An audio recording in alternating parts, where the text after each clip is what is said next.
भोपाल के छोला मंदिर स्थित रीत नगर में कोचिंग जाने वाली दो बहनों के साथ टीचर ने कोचिंग सेंटर में ही ज्यादती की। आरोपी लंबे समय से दोनों के साथ अश्लील हरकतें कर रहा था।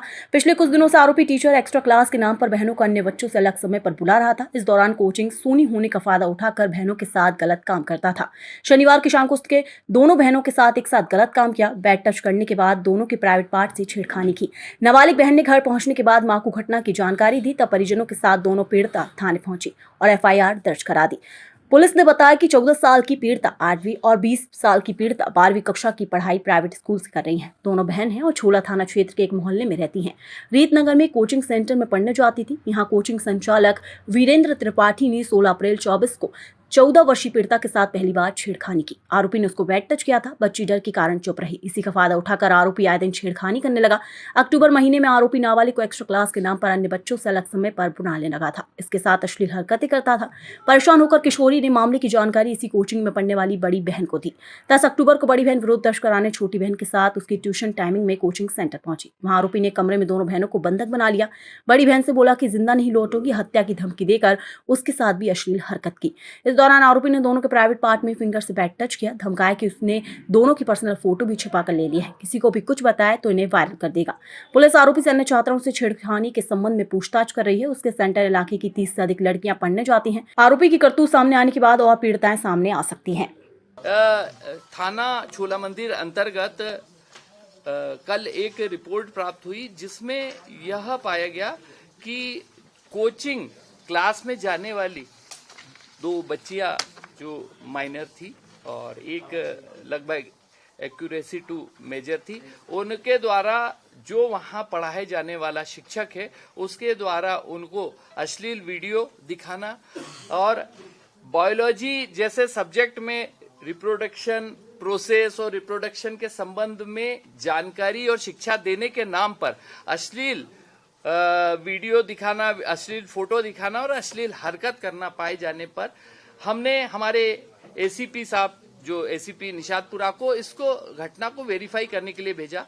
जब उनके द्वारा घटना के संबंध में उनसे पूछताछ की गई, घटना स्थल का भ्रमण किया गया, अन्य साक्षियों और अन्य जो स्टूडेंट्स के बारे में पूछा गया, तो घटना वास्तव में चौंकाने वाली थी और बड़ी गंभीर थी।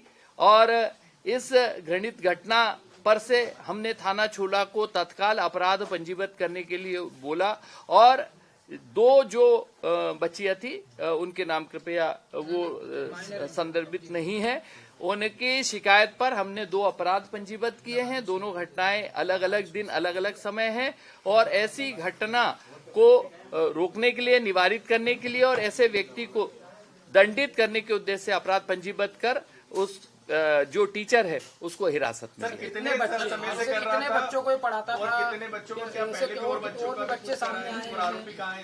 इस आरोपी को हमने राउंड अप कर लिया है और दूसरी चीज यह है कि जो अन्य बच्चियां थी उनसे भी जानकारी प्राप्त की है, लेकिन अभी तक उनके द्वारा ऐसी कोई जानकारी नहीं दी गई है। इसमें दोनों संभावनाएं हो सकता है कि बच्ची जो है सामाजिक लोक लाज के भय से या किसी और कारण से न बता रही हो, लेकिन ये भी इन्वेस्टिगेशन का विषय रहेगा कि इसमें और कोई भी पीड़िता या और कोई भी पीड़ित तो नहीं है। काउंसलिंग करवाएंगे क्या कोचिंग के तमाम छात्रों की कि कोई और सामने आए? और क्या इसलिए कि अश्लील वीडियो भी बना लिया था बच्ची का, क्योंकि ये निकल कर आ रहा है कि डराता था अश्लील वीडियो के तब पर? ये इस संबंध में अभी अनुसंधान जारी है। हमने जो आरोपी है उसका सेलफोन जब्त किया है, उसके जो डिलीटेड डाटा है उसको रिक्रिएशन भी कराएंगे हम लोग और इसके साथ ही साथ जो उसके पास अन्य कोई मोबाइल या अन्य कोई इंस्ट्रूमेंट है या अन्य कोई ऐसा इलेक्ट्रॉनिक गैजेट है जिसमें वो जानकारी संधारित करता था, स्टोर करता था या बुलाता था, उसको भी हम सर्च करवा रहे हैं। अभी उसके घर की तलाशी लेंगे। किसी स्कूल में भी जाता था सर पढ़ाने, किसी स्कूल वगैरह में पढ़ने? इस संबंध में अभी जानकारी प्राप्त की जा रही है। कितने समय से ट्यूशन पढ़ा रहा है? क्या भोपाल के रहने वाला था, क्या राज्य का या दूसरे जिले का था, यहाँ आके पढ़ा रहा था? ये जो है सभी विषयों को पढ़ाता था और विशेष रूप से स्कूलों में भी ये पढ़ाने जाता था। बट इसका जो मेन व्यवसाय था, इसका जो आय का मेन स्रोत था, वो ट्यूशन के माध्यम से क्लास चला के और धन अर्जन करना था। ट्यूशन कहाँ पढ़ाता था? ये अपने घर में पढ़ाता था या किसी कहीं और जाके पढ़ाता था? ये सेंटर में पढ़ाता था, जहां पर सभी बच्चे आते थे। और इसमें क्या था कि सब्जेक्ट वाइज बच्चों को पढ़ाता था, इससे इसकी शिफ्ट हो गई थी और शिफ्ट का इसने जो है दुरुपयोग किया। उसका ये दुरुपयोग करने के बाद ही ये घटना को करी थी।